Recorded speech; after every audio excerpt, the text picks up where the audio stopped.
아버지 하나님, 오늘도 이 작은 골짜기 안에 주님을 우러 뵙는 찬양이 우렁차게 울려 퍼지고 있습니다.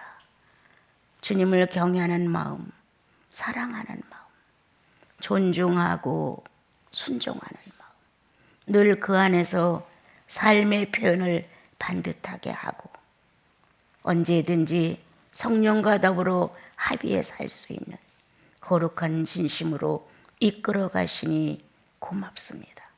때로는 부족하고 자연인 그들의 모습도 보이지만 여전히 성령의 한 사람으로 바르게 살아갈 수 있도록 권고해 주시고 또 이끌어 주시니 고맙습니다. 주님, 성도들의 진심 어린 찬양이 주님께 돌아가게 하소서. 온통 천사보다 더한 진지한 찬양이 육성을 통하여 주님께 들려지도록 심신을 다하게 하소서. 그래서 내 주님이라고, 내 하나님이라고 우리는 자랑하고 높이고 순복하게 하소서. 예수님의 이름으로 기도합니다.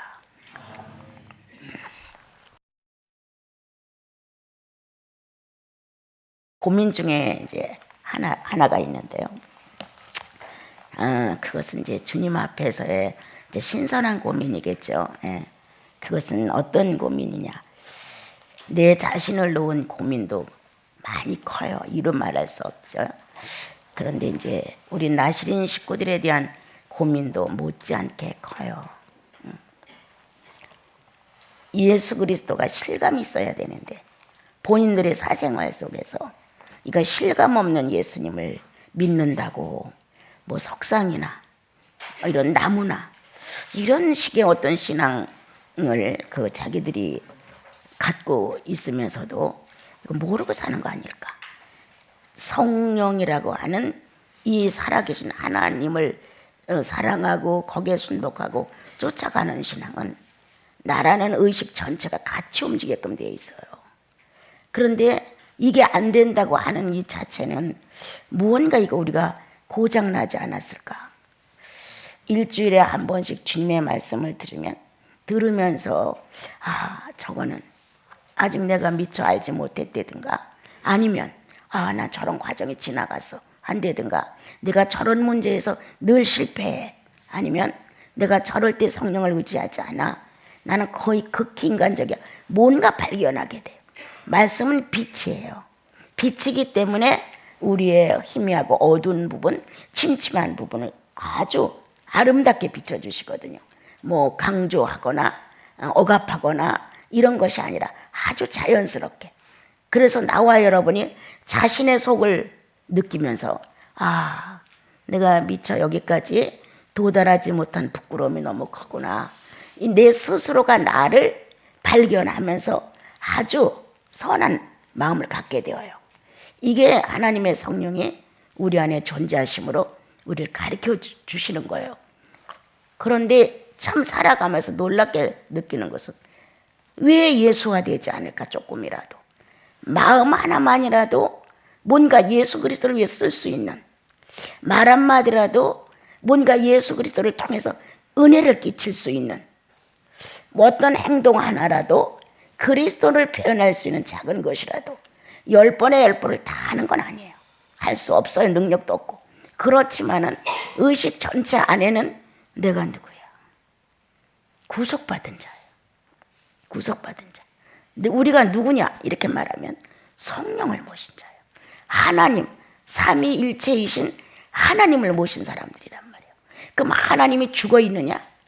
하나님이 살아 있느냐? 우린 살은 주님을 믿는 거잖아요. 그리스도를 통해서 죽었다가 그리스도와 함께 다시 살았어요. 이게 실체성을 띠고 나와 여러분의 현실에 사실적으로 증명되어 나와야 되는 거거든요. 그런데 이게 너무 안 나온다고 하는 게 너무 고민인 거예요. 저렇게 말을 하고 나면 어떻게 한 밤을 지낼 수 있을까? 저렇게 행동을 하고 나면 어떻게 용서를 가서 안 빌을까? 저런 생각과 계획을 하고 어떻게 움직일 수 있을까? 이런 이제 생각이 드는 거예요. 왜냐? 내가 완벽하다는 건 절대 아니에요. 성령의 존재성이 미약해졌다 이런 거죠. 우리들이 성령의 존재성이 그렇게 하나님이신 그분이 이 내 영혼 안에, 내 모든 기관 안에 나를 표현할 수 있는 그 안에 존재한다는 의식이 확실하면 그렇게 살 수 없어요. 살으래도 못 살아요. 우리가 잠이 들었을 때는 잘 모르지만 일단 깨면 많은 걸 알게 되어요.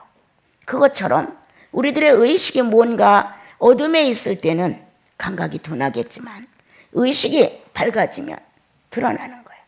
어제 이제 제가 잠깐 어느 성도님과 같이 얘기를 하면서 성령에 의하여 우리는 날마다 이제 이건 좀 가까운 표현이고 그래도 때때로 은혜를 잊고 영혼이 달라져야 해야 한다.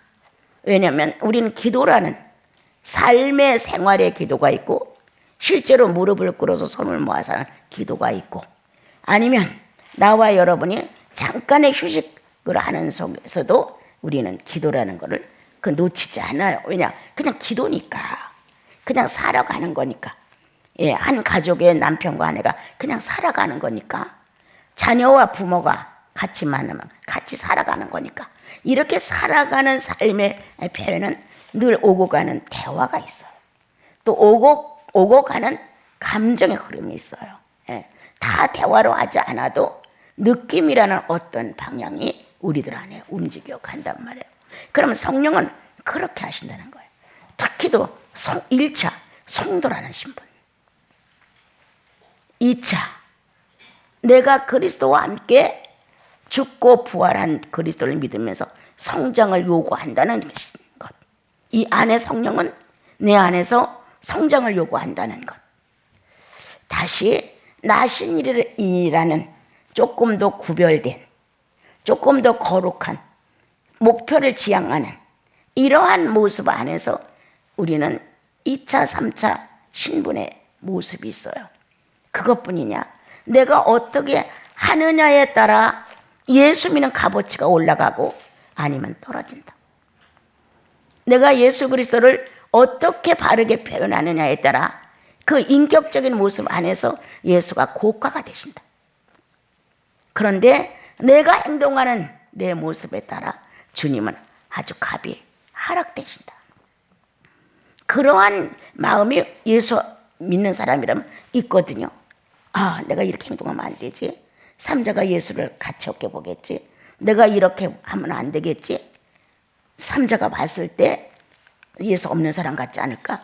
이렇게 자기라는 한 사람 또한 우리는 독신이에요. 독신이 그래도 여러 분이 있어요. 독신은 독신의 신분을 알아야 돼요.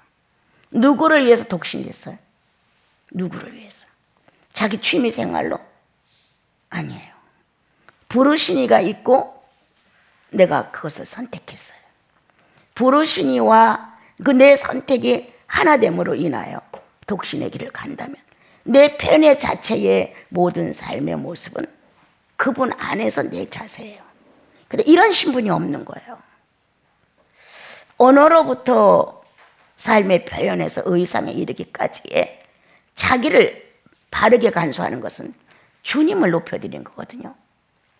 언어, 어떤 행동, 이런 모습, 이런 모든 것들이 나는 성령 모신 사람이야. 나는 주의 사람이야. 이런 것이 누구나 다 인식되어 있을 거라 나는 생각하거든요. 그래서 그렇게 함부로 막 세상 말을 막 할 수 없다는 거예요. 하다 보면 딱 차단이 오잖아요. 마음 안에서. 이렇게 헛하는 말을 왜 해? 이거는 전 지난주에도 말했듯이 자정 조절기가 이 안에 들어있어요. 성령이 의인에게 맞는 의식주 생활을 할 수 있도록 권면해 주신단 말이에요. 예. 수준마다 틀려요. 예. 100만 원의 수입을 갖고 1000만 원의 수입을 갖고 1억의 수입을 갖는다면 그 수준에 따라 그것은 조화를 이루면서 사는 거예요. 예. 100만 원 버는 사람이 1000만 원 수입을 쫓아갈 수가 없어요. 1000만 원이 또한 100만 원으로 내려와서 할 수 없는 거예요. 주님은 그것까지 뭐라고 안 하시는 거예요. 100만 원에 맞는 삶의 가치성, 1000만 원에 맞는 삶의 가치성. 어느 형제님이 여행에 대하여 몇 년 전에 물어오셨을 때 갔다 오세요. 사람들 실족할까봐 염려되시는 거예요. 그렇잖아요. 주님이 1,000만 원의 수입을 가지고 있는 집을 방문했으면 그 대우를 받으시는 것이고, 1억의 재산을 가진 형제님 집에 들어가면 그 대우를 받으시는 거고, 우리처럼 초라하고 없는 가운데 100만 원의 수입을 갖고 있는데 오신다면 100만 원의 수입에 맞는 접대를 받으시는 거예요. 그렇게 나와 여러분이 예수 그리스도가 어떤 분인가에 대하여 좀 더 실제적으로 안다면 신분을 바르게 밝혀라. 내 신분, 내 경제가 100만 원이에요. 그대로 밝혀라. 내가 1,000만 원이에요. 그대로 밝혀라. 내가 1억이에요. 그대로 밝히라는 거야. 주님 나 나실인이에요. 그대로 밝혀라. 주님 나 구원받은 사람이에요. 그대로 밝혀라. 나 성령 받은 사람이에요. 나 독신이에요. 주님을 위해서. 이러한 신분에 자기에게 맞는 자기를 못 발견한 것 같은 거예요. 그럴 때마다 고민이 생겨요. 1년, 2년 우리 같이 살았냐? 10년이 넘는 세월에 더블이야. 또 10년이 넘었어. 또 10년이 넘었어. 이런 생활 속에서도 자기 생활의 규범이 예수 그리스도로 정리가 안 됐다는 거예요. 100% 다 될 수는 없어요. 왜? 각자의 자기의 죄성임 아직도 100% 된 건 아니니까. 그렇지만 예수를 위하는 간절한 마음은 있어야 되지 않느냐. 내가 이렇게 함으로 상대는 예수님을 어떻게 인식할까? 내가 이렇게 행동함으로 상대는 얼마나 낙오가 될까? 나는 잘한다고 했지만 삼자는 이걸 보고 실족할 수 있다는 거예요. 이러한 삶의 모습을 놓고 내가 정말 이건 고민된다. 어찌하여 우리들은 이렇게 내 이익권과 내 앞에서는 엄청난 모습을 보이고 상대를 위한 배려와 구원과 도움에 대해서는 극히 냉정하다.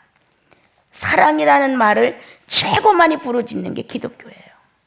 예수 믿는 사람들이 가장 많이 내뱉는 말이 사랑이에요. 그런데 그 사랑이 안 나오죠. 우리들 삶에서. 하나님 먼저 사랑하고 사람 사랑하라 이렇게 하셨거든요. 하나님 먼저 사랑하는 마음이 있어야 이 안에서 사람 사랑하는 마음은 자동이에요. 그냥 하라고 한 명령에 의해서 사랑해지지 않아요. 그냥 자연화가 되는 거예요. 하나님을 극진히 사랑하는 마음 안에 성령의 어떤 감동으로 인하여 마음이 뭉클해지고 나면 뭔가 사람과 관계를 맺게 되어요. 그 유익이 누구한테 가느냐? 사람한테로 가요. 배짱 메마르고 냉각되어 있던 내 마음이 성령을 통해 온기가 한번 확 돌아오면 금방 부드러워져요. 누구한테? 사람한테. 하나님과 관계된 내용의 모든 것들은 사람에게로 돌아가지요. 그래서 나와 여러분이 좀 올해는 여러분들이 좀 실질적으로 주님을 조금 더 사랑해 봐야 되지 않을까? 지난번에도 언제 말씀드렸죠. 우리는 계속 성령을 통하여 조명을 받는다. 계속 깨닫는다. 어떤 거라고 우리에게 깨달으면 안 되겠느냐? 성령 자체가 빛이니까요. 그래서 깨닫는 데 불구하고 깨달음으로 끝난다는 거예요. 깨달음으로 끝나. 그러면 다른 종교와 동일하다. 하나도 다르지 않다. 다른 종교도 뭔가 깨달음이 있었기에 그 종교가 지금도 서 있는 거예요. 뭔가 새로운 감각을 일으켜주기 때문에. 그런데 나와 여러분이 믿는 예수 그리스도는 깨달음의 종교가 아니다. 그거는 초보들이 그냥 삶의 일면에 나타나는 거거든요. 우리들이. 그러면 실천하라는 거예요. 깨달음으로 끝나는 거 아니에요. 하나님을 사랑하랬어. 오늘 감동받았어. 근데 하나님 사랑해지지 않아요. 뻣뻣한 내가 어떻게 하루아침에 하나님을 사랑하게 될 수가 있겠어요. 그런데 주님을 사랑해야 된다는 깨달음이 온 그날부터 나는 연단받기 시작한다. 하나님을 사랑하고 싶어요. 사랑하기 원해요. 사랑이 되지 않아요. 반항도 나오고 하려고 하는데도 왜 안 돼요? 라는 반문도 나오고 하다가 실망이 돼서 나는 안 되나 봐. 나는 그런 실력이 없나 봐. 이렇게 포기하고 싶은 마음도 생기고 해요. 이건 과정일 뿐이에요. 언제 사랑해봤냐? 언제 사랑해봐서 그 사랑이 그렇게 익숙하단 말이냐?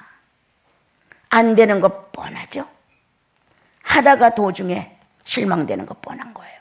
사랑이라는 걸 못 해봤으니까 그 사랑에 대하여 받는 데만 입장을 세웠지, 내가 그분을 사랑한다는 여기에 대해는 아름다운 희생이 거의 없는 거예요. 예. 이러한 삶을 살다 보니까 우리는 정말 찬양도 우렁차고 아름다워요. 여러분들이 다른 내피에서 못하다는 게 아니에요. 예수 그리스도를 놓고 봤을 때 발전이 너무 없다는 것이지, 여러분들의 진실된 마음, 주님을 그래도 바르게 경험하고 싶은 것, 말씀을 들으면 자책이 오는 것, 뭔가 규범에서 어긋나면 마음이 깨름직한 거 다 있다는 거예요. 근데 여기서 끝나면 안 된다는 거예요. 당신은 말이 많아. 주님이 어느 날 말이 많다고 나한테 가르쳤다는 거예요. 그러면 그때부터 전쟁인 거예요. 말이 많다는 의식도 없었거든요. 몰랐단 말이에요. 그래서 자기가 하는 건 다 오라. 내가 말해놓고 아무런 뉘우침도 없어. 상대가 어떻게 되는지도 몰라. 근데 어느 날 주님께서 말이 너무 많아 라고 이 안에다 알려주신단 말이에요. 이 빛이 들어오고서부터는 말이 많은 내가 막 드러나. 자꾸 아우 또 했네 이렇게 자꾸 드러난단 말이에요. 그럼 왜 자꾸 이게 드러나냐? 한번 무지했던 의식이 깨어난 거야. 의하고 깨어났단 말이에요. 그러니까 이제 내가 말이 많다는 의식이 자꾸 말을 해주는 거예요. 당신 지났죠? 당신 말이 많아. 이렇게 이제 자꾸 내 안에서 일어난단 말이에요. 그러면 어찌하든 주님과 1대1로 그걸 밝히신 그분 앞에 가. 주여, 내가 말이 많으므로 그동안 얼마나 많은 실수와 얼마나 많은 말들로 성령을 거스렸을까요? 옳지 못한 말을 해갖고 다른 사람에게 얼마나 내가 피해를 입혔을까요? 이런 건 당연히 나와야 된다는 거예요, 여러분. 그래서 주님 앞에 나가 성령을 거스린 언어들에 대하여 곰곰이 생각을 해보고, 야, 수다스러운 나, 막 이런 것, 야, 이 수치감이 막 얼굴에 폭폭 달아오르잖아요. 그렇게 연단을 받고 내가 수다하다는 사실 속에서 고민을 하다 보면 말이 줄어들어요. 예, 그렇게 할 말이 없어요. 그냥 이렇게 뭔가 언어가 단정하고 언어가 주님께 들어가. 세상 말로 80%를 차지했던 언어가 줄어들면 그만한 비율이 주님께로 가요. 주님, 그냥 사생활에서 주님 이렇고 이래요. 이렇게 말을 안 펴도 마음에서 주님 감사해요. 뭔가 주님이라는 그분 속에서 내 존재의식이 자꾸 살아나는 거예요. 그렇게 우리가 좀 살아갔으면 참 좋겠는데 아직도 나와 여러분은 육체가 너무나 정말 생생하게 살아 큰 일을 많이 하는 것 같아요.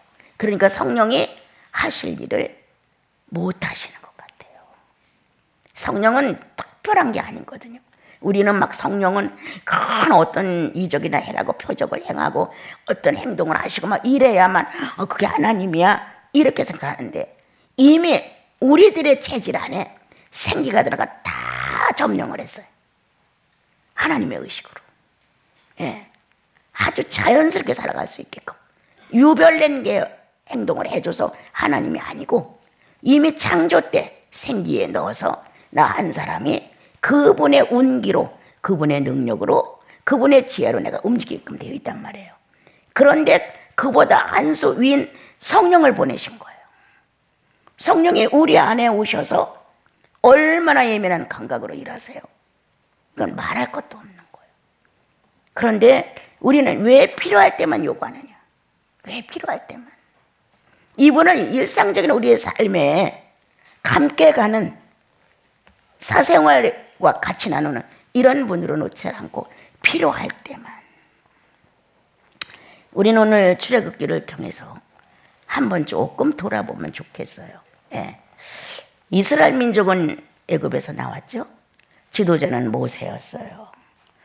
하나님은 이스라엘 민족을 소중히 여겨서 모세를 세웠지만 하나님의 거룩한 사역을 담당한 모세가 바로 되어야 이스라엘 민족이 살아갈 수가 있는 거예요.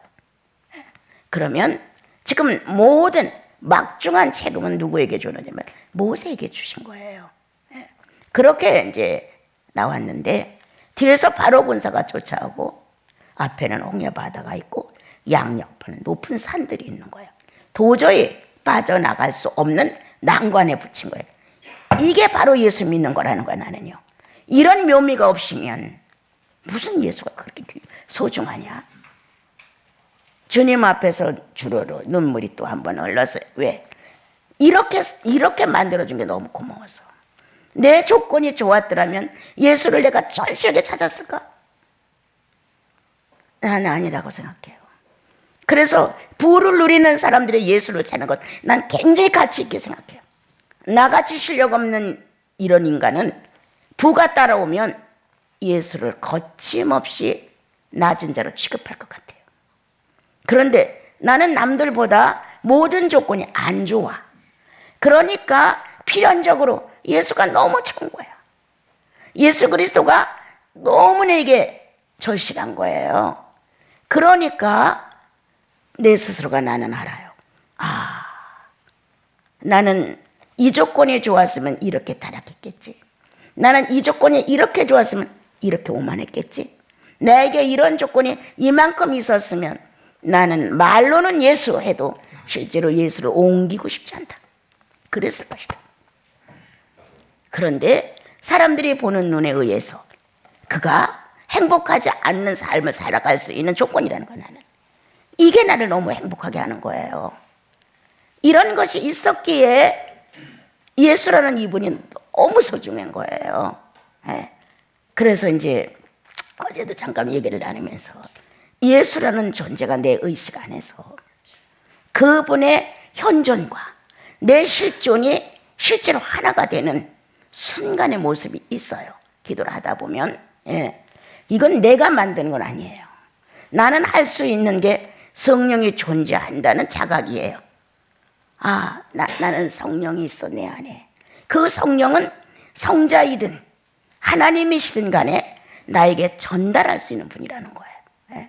그분이 존재하기 때문에 존재에 의하여 움직여가는 거지 내가 할 수 있는 것은 하나도 없어요.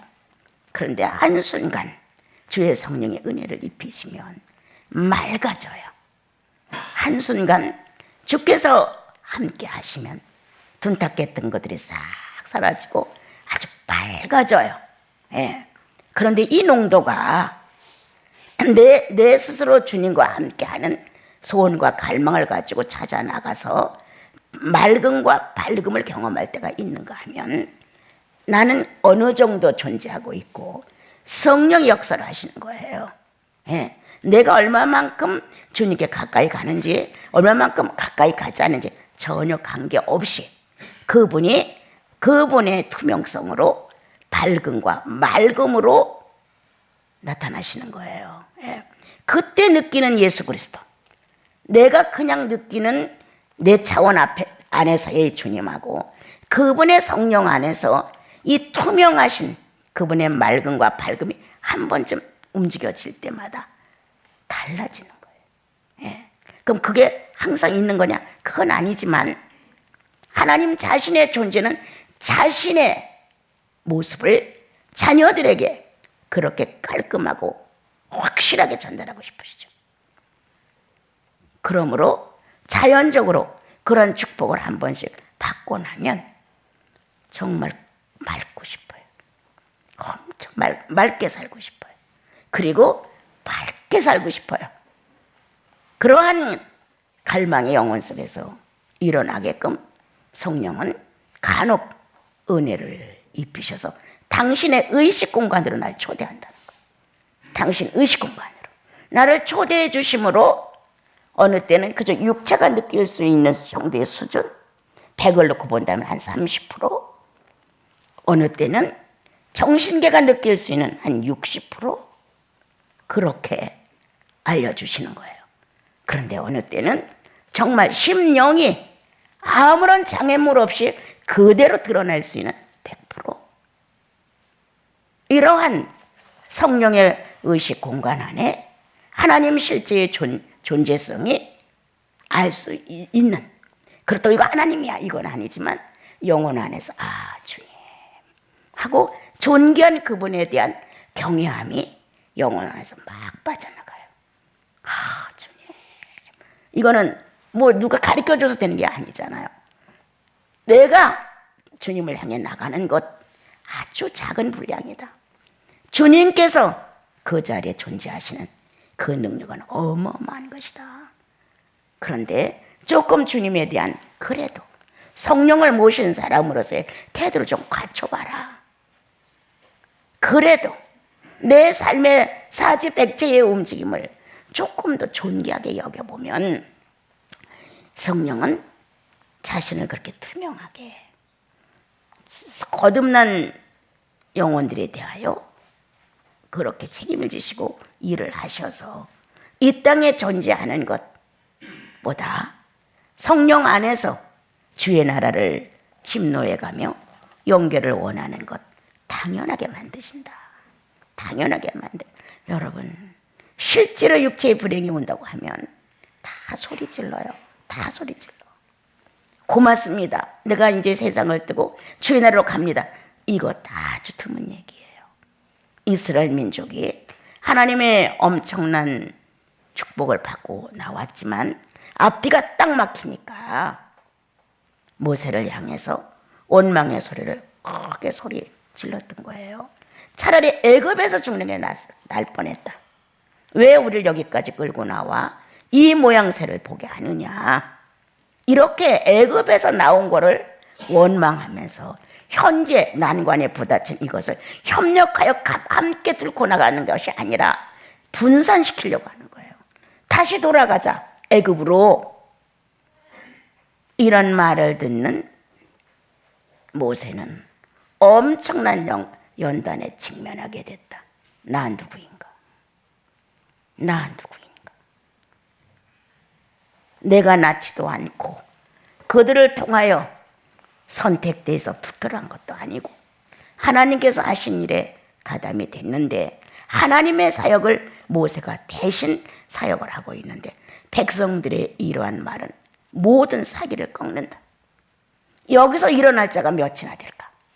이거 개개인 자기라고 생각하셔야 돼요. 해놓은 공로를 다 비난해. 그래도 애쓰고 힘쓰고 지금까지 왔는데 모든 게 다 수포로 돌아가. 이러한 상황이 되었을 때 우리의 심리는 방황한다.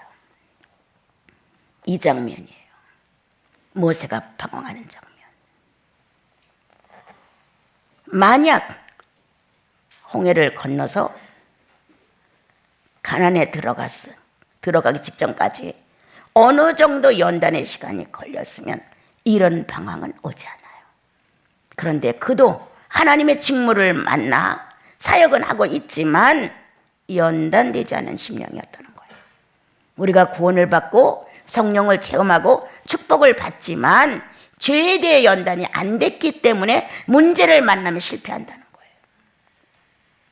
마음은 모든 것을 다 성령으로 해결할 것 같아요. 그런데 실상 문제가 딱 오게 되면 성령으로 해결하는 방법이 없어. 왜? 연단을 안 받아봤어. 연단을 받아서 지식이 쌓였어야 그 방법을 갖고 해결을 하는데 연단을 안 받아봤기 때문에 그거에 대한 체험의 지식이 없는 거예요. 당황스러웠죠. 예. 그 숱한 많은 인명들이 소리를 지르고 가며 우리는 애굽으로 돌아가겠노라. 애굽이 훨씬 낫다. 노정에서 이렇게 비참하게 죽는 것보다 현실이 맞아요. 해명할 수 없어요. 여기서 아니라고 변명할 수 없어요. 모세는. 그랬는데 주님이 모세에게 나타나. 왜 그러고 있어? 왜 그러고 있느냐? 뭐 네가 지금 나에게 소리 지르는 게 무슨 말이야? 저 사람들이 너를 놓고 소리 지르는 거나 네가 나를 놓고 소리 지르는 게 뭐가 달라? 이렇게 뚫어지지 아니한 모세의 어떤 한 구석을 주님은 못을 받기 시작하셨습니다. 뚫으셨습니다.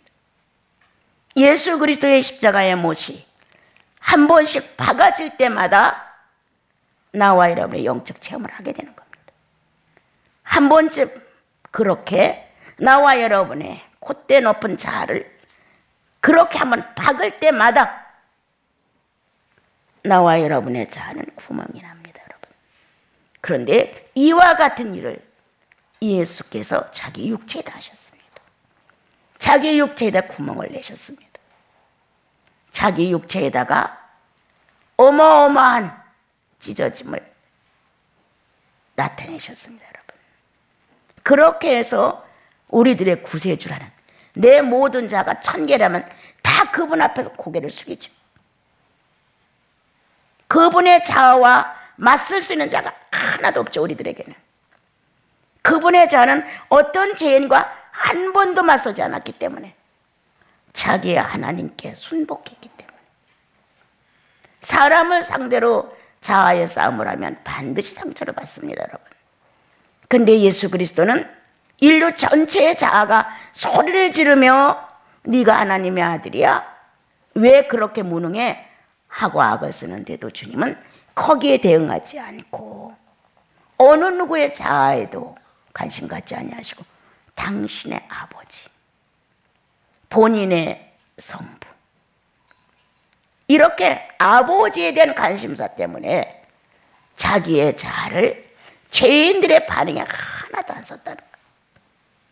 이렇게 완벽한 자아가 하나님을 향하여 엄청난 영광을 돌리고 있기에 오늘도 나와 여러분의 자아는 그분을 만나면 그냥 순복이다.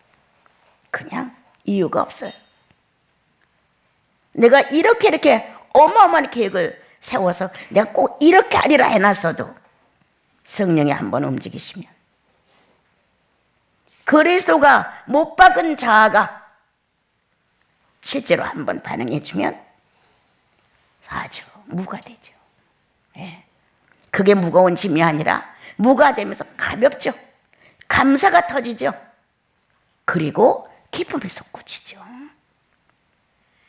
자신을 못 막은 경험이 없는 모세. 나와 여러분, 그리스도가 못을 박아주셨기에 우리는 우리 스스로가 못을 박지 않는다는 거예요. 버리지 않는다는 거예요. 내 자아를 그대로 붙들고 어느 날 천국도 거기서 그냥 헤어지면 좋겠는 거예요. 내 자아와. 그건 아니죠. 오늘 모세는 영적 체험이 부족하므로 주님과 함께 살아온 사생활에 일상적인 임재가 빈약했으므로 이런 상황을 만났을 때 불안했다는 거예요. 초조했다는 거예요. 두려웠다는 거예요. 주님은 너 왜 그렇게 해? 이렇게 하나님의 큰 계획을 놓고 연약한 모세를 연단시키고 있습니다, 여러분. 여러분과 내가 살아가고 있는 사생활의 사건들은 나 연단입니다, 여러분. 내 연단이에요. 지금 수만 명의 이스라엘 백성을 끌고 나와 징태양난에 빠져 있는 모세가 격려를 받아야 되고 축복을 받아야 되고 이래야 되는데, 위로를 받아야 되는데 너 이거 뭐 하는 짓이야 지금? 백성이 너를 놓고 부르짖는 거나 네가 내 앞에 사는 거나 뭐가 달라? 어마어마한 연단을 받는 거예요. 사람들의 항거가 문제가 아니라 주님이시죠. 네. 뽑으신 자, 부르신 자, 나를 초대한 자, 이분에 대한 신뢰감이 정상화될 때까지 주님은 연단해야 했습니다, 여러분. 그러면서 주님이 말씀하셨죠. 어떻게 하라고 말했어요? 지팡이를 들어. 그리고 그쪽을 향해. 그리고 하나님의 뜻을 세워봐라. 이스라엘 민족이 마른 땅처럼 걸어가게 될 것이다. 여러분, 남의 사건은 쉽죠? 나와 여러분이 이거 읽을 때 그냥 쉽게 읽어요. 아, 그렇지, 그렇게 했지. 아주 쉽게 이렇게 읽어본단 말이에요. 그러나 실제 이게 내 사건이면 우리는 엄청 더 연약합니다. 모세보다 이루 말할 수 없는. 그런데 예수 그리스도의 구속이 확실한 영혼 안에는 연단이 필요하다는 걸 깨닫게 됩니다. 이 일을 치르기 위하여 나는 여호와라는 이 생존에 계시는 하나님을 체험하는 것이 너무 부족하구나. 그래서 현재 이 입장에 앞에 와서, 이 난처한 사건 앞에 와서 그분의 임재의 역사를 내가 지금 신뢰하지 못하고 있구나. 이 발견을 해야 돼요. 내 사생활 중에 주의 임재가 있다는 것, 주의 임재가 있다는 것. 그냥 날마다 보통 사람들이 살아가는 것처럼 그렇게 허술하게 사는 게 아니라, 남들이 볼 땐 똑같은 삶이지만 하나님의 임재가 있는 것과 없는 것은 틀리는 거예요. 갑자기 부르심을 받아 하나님의 뜻을 전하고 하나님의 어떠한 은총이 임하면 그 능력에 의해서 갔지, 자기의 삶에 임재가 있음으로 인하여 의식된 게 아니라는 거예요. 나와 여러분은 구원받은 성도들이에요. 성령이 항상 임재되어 있어요. 그래서 그 임재 의식 안에서 나와 여러분이 살아가는 방법을 찾아야 돼요. 아직도 내 방법, 내 생각, 사건이 터지면 불안하고 초조하고 피할 길을 찾아야 되는 이와 같은 이 상황에 누구는, 그리스도는 나는 내 아버지 원대로 간다 라고 못을 박은 것처럼 우리도 여기서 한번 못을 바꿔보자. 불안, 초조, 얼마나 어려웠겠어요. 반항한 거, 이들의 이러한 불신, 여기서 만약 모세가 주를 사랑하는 마음을 놓치면 모든 건 다 숯불로 끝나는 거예요. 이 절박함을 누가 알고 있냐? 모세 자신이에요. 어떻게? 내가 여기서 약해지면 죽도 밥도 안 돼. 이거 어떻게? 이런 절박한 상황 속에 주님을 찾느냐? 두 가지예요. 여러분, 내 입장의 필요 때문에 찾는 강력함이 있다는 거예요. 우리는 내 입장에 필요해서 하나님 살아계시고 하나님 이루시고 하나님이 할 수 있습니다 하고 강조까지 해가면서 내 입장에서 필요한 것을 성취하기 위하여 없는 신도 있는 것처럼 인정하고 싶은 게 바로 나야. 가장 어려움을 만났을 때 당신은 하실 수 있잖아요. 당신은 하실 수 있잖아요. 이렇게까지 사정을 해가면서 그게 나라는 거예요. 주님을 그건 원치 않는다. 네 절박함, 네 원함, 네 문제 해결에 초점을 찾아서 없는 나를, 평상시에 임재 속에서 만나지 못한 나를 갑자기 찾아. 난 그런 너에게 하나님이 되고 싶지 않다. 항상 우리들의 사생활 속에 그 임재 안에 존재하는 나의 모습으로 길들여져 가야 되는데 우린 안 해. 없어. 주님의 임재가 없는 것 같은 거예요. 그래서 아주 혼자 있으면 더 신나죠. 누가 나를 안 보니까, 누가 나를 제재하지 않으니까, 누가 나를 흉 안 볼 테니까, 누가 나를 탓하지 않을 테니까 혼자 있을 때 더 신나는 사람들, 아주 엄청난 위선자죠. 약간의 인간은 혼자 있으면 자유를 느끼는 것만은 맞아요. 그런데 감정까지 흥분하는 거예요. 혼자 있는 게 좋아서요. 이건 아니죠, 여러분.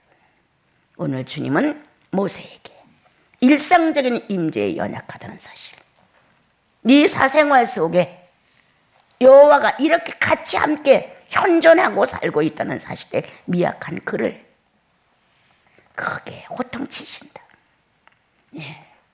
그러므로 모세는 크게 못을 박는다. 내 힘, 내 의지, 내 선택, 이것으로 될 수 없음을, 내가 이들을 더 두려워하고 있음을, 주님을 두려워하게 한 게 아니라 이 환경을 더 두려워하고 있음을. 그러므로 주님은 그렇게 방법을 제시했다. 이렇게 해다오. 여러분, 우리는 늘 어린애 같아서 방법이 와야만 개척을 합니까? 우리는 우리 영혼 안에 항상 개척의 주님이 존재하십니다. 주님을 사랑하는 법, 주님을 좀 더 실제적으로 삶을 같이 해가는 방법, 여러분들 스스로가 방법을 동원할 수 있습니다, 여러분. 그런데 안 찾습니다. 그리고 내 필요에서 하나님을 찾습니다. 내가 전실해서 찾습니다. 그렇게 나에게 모든 것을 만족시켜주지 않은 하나님인데도 그러한 하나님으로 막 몰아가면서 나에게 도움이 되어달라고 말합니다. 아니다. 주님은 로마서에 말씀하셨다. 그리스도를 은사로 보내준 하나님께서 어떤 것이라고 안 하겠느냐. 단 진리에 맞아야 된다는 거예요. 그래서 오늘 하나님의 사역을 이어받은 모세가 어떤 난간에 부딪혀서 일상적인 삶의 임재성의 빈약함을 주님이 들춰내신다. 그리고 당황하고 있는, 두려워하고 있는, 무서워하고 있는, 아주 혼란에 빠질 정도로 어려워하는 모세를 크게 말씀하신다. 지팡이로 가리켜 내밀어 방법을 가르쳐 주시면서 내가 한다. 네가 할 수 있는 것은 네 의지를 내 의지에 포함해달라. 이것뿐이에요. 네. 둘의 의지가 일치가 될 수 있을 때 기적은 일어난다. 네 의지가 지금 발으로 떨고 있고 네 의지가 불안하고 초조하고 내 의지가 방황하고 이러한데 어떻게 내가 그 의지를 붙들고 일을 하겠느냐. 가지고 있는 지팡이를 잡아 그리고 내밀어. 이거는 같은 능력의 한 공간에 있다는 거예요. 같은 공간에서 같은 능력을 사용하자는 거예요. 그러면 네 눈으로 볼 것이다. 마른 땅을 걸어가듯 그들은 걸어갈 것이다. 이렇게 삶의 그냥 현장에서 하나님 자신이 함께 산다는 사실을 알려주고 싶은 거예요. 그래야 가난에 들어갈 때까지 요동을 좀 덜 하지. 사건만 만나면 이민족이 요동을 했잖아요, 여러분. 사건만 만나면 하나님은 어디 있어? 하는 식으로 난리들을 폈어요. 오늘 성경은 말해준다. 아버지가 내 안에, 내가 아버지 안에, 너희가 내 안에, 내가 너희 안에 있으면 하나님의 선한 뜻은 이루어진다. 주님은 모세를 마음 안으로, 너는 내 안에, 너의 의지와 내 의지가 일치되는 순간이 필요하다. 나는 너 안에.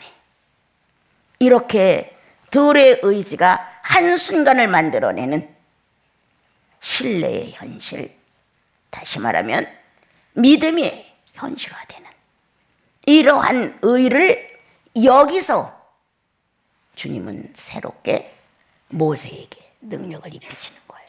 앞으로 이런 문제 나오면 두려워하지 마. 앞으로 이런 사건이 생기면 쩔쩔매지 마. 방황하지 마. 주님은 하나님의 실존의 존재를 모세에게 먼저 알립니다. 그래야 자신 있게 백성을 끌어가지. 백성을 끌어가는 모세가 연약해지면 백성들은 다 뿔뿔이 흩어지게 되고 난민이 되게 되는 겁니다. 그래서 오늘 주님은 모세를 연단시킨다. 사생활 중에 역사가 자연스럽지 못했던 모세를 사건을 만나 책망하시면서 이렇게 지금부터 출발해서 가는 가난의 여정 안에 그냥 일상적인 삶에 임재가 있어야 한다. 나 거기에 있다. 나 존재한다. 이걸 아주 익숙하게 전달해 주시는 거예요. 그리고 내가 행사한다. 너는 네 의지만 나에게 줘. 네 마음의 신뢰만 나에게 줘.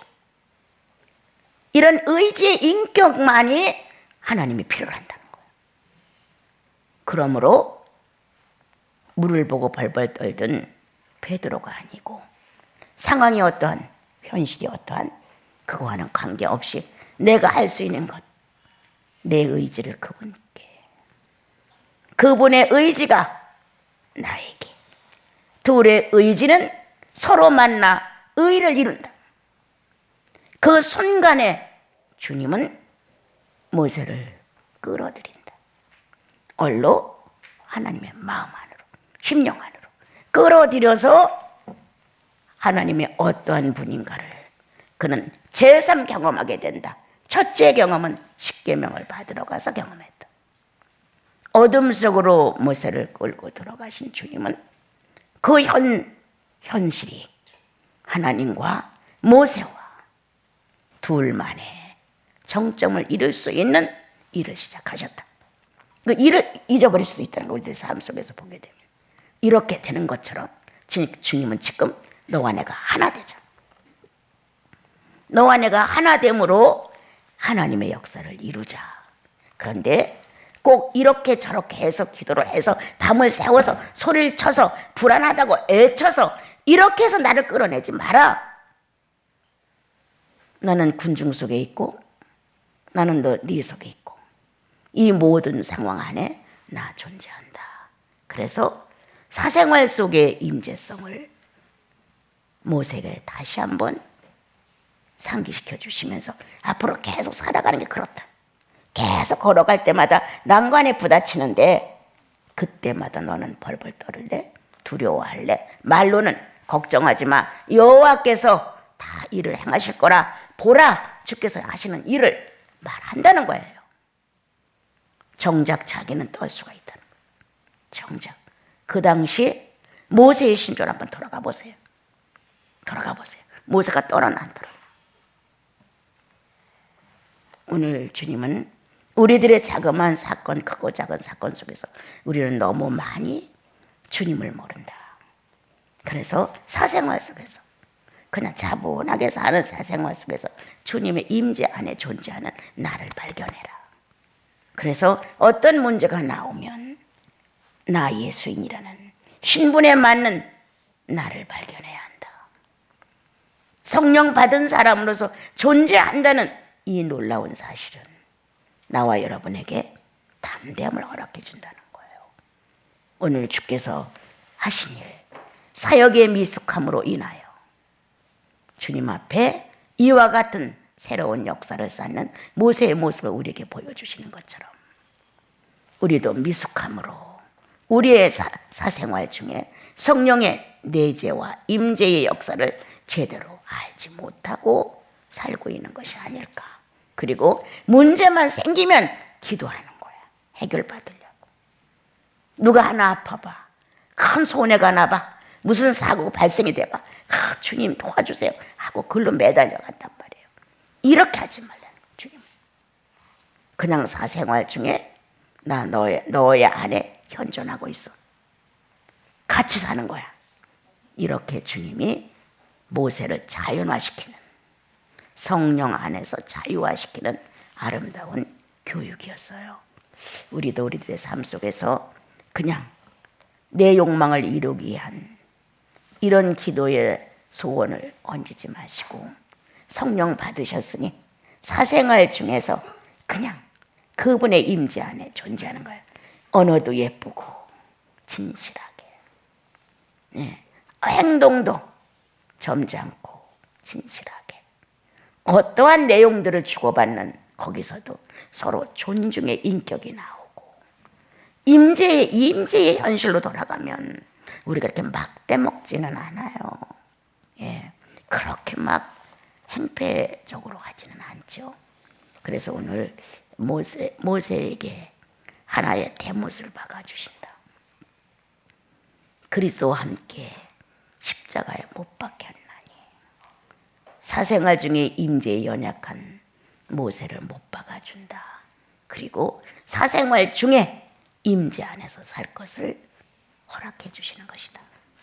우리 선실을 살면서 때때로 그런 사건을 만나는데 용기 있게 일어납시다. 언제든지 그분이야. 어떤 상황에서도 그분이야. 감사도 그분이야. 슬퍼도 그분이야.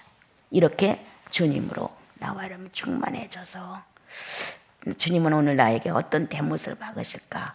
어느 면에 내가 미약하고 어느 면에 아직도 육체적으로 본능적으로 내가 많이 행사하는 게 뭘까? 주님은 거기다 대못을 박아주신다. 얼마나 아프겠어요, 여러분? 예? 얼마나 어렵겠어요? 혼절하게 되죠. 그렇게 되기까지 나의 어떤 한 부분이 완전히 붕괴되기까지 못을 박으신다. 주님의 사람을 만들기 위해서 둘의 의지가 하나가 되어서 성령이 하나됨을 증명하는 현실을 주님은 만들고 계십니다.